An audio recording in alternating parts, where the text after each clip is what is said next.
पाले हैं कि उन पर आके कोई दूसरा हुकूमत चलाए। अब क्या करूं? बेटे के साथ साथ शौहर से भी हाथ धो लूं? ध्यान रखना कि 15-20 मिनट चलने के बाद गाड़ी की ब्रेक्स फेल। अब आपके घर होती हैं तो सभी उनके नाज उठाते हैं। आपने अपने बेटे इसलिए नाजो माशाल्लाह से लकी है। वैसे भी बेटियां जब तक अपने माँ हो जाए। साथ कुछ बता कर तो जाए, साथ क्या हुआ मेरे अरसल को?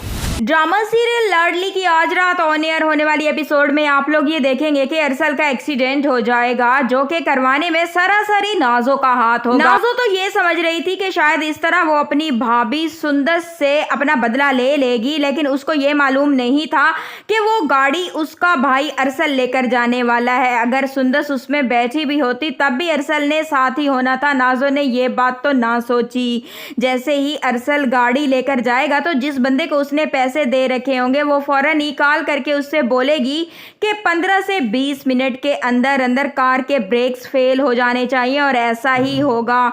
गाड़ी में मौजूद अरसल का बहुत ही बुरी तरीके से एक्सीडेंट हो जाएगा, जिसकी खबर उसके बाप को फोन पर दी जाएगी। तभी नाजो बहुत ही ज्यादा एक्टिंग करने वाली होगी जैसे उसे तो कुछ मालूम ही ना हो और उसे अपनी भाई की बहुत ही ज्यादा फिक्र हो, लेकिन वो सिर्फ और सिर्फ झूठे ड्रामे कर रही होगी। उधर ही दूसरी तरफ आप लोग ये देखेंगे कि जैसे ही नाजो की बात आएगी तभी सुंदस ये कहेगी कि हर लड़की शादी से पहले अपने माँ बाप की बहुत ही ज्यादा लाडली होती है। उधर ही दूसरी तरफ आप लोग ये देखेंगे कि नाजो अपनी माँ को भड़काने की भी पूरी तैयारी कर रही होगी, और वो अपनी माँ से यही कहेगी कि आपने अपने बेटों को पैदा किया है और बड़ा किया है, और अब कल की आई हुई आपकी बहुएं आपके बेटों पर कब्जा जमाना चाहती हैं, और वो चाहती हैं कि वो आपका कहना मानने के बजाय आपकी बहुओं का कहना माने, लेकिन मैं ऐसा हरगिज नहीं होने दूंगी। वहीं पर ही उसकी माँ उसको समझाने की कोशिश करेगी कि मैं अपने बेटे को तो पहले ही खो चुकी हूँ, अब तुम क्या चाहती हो,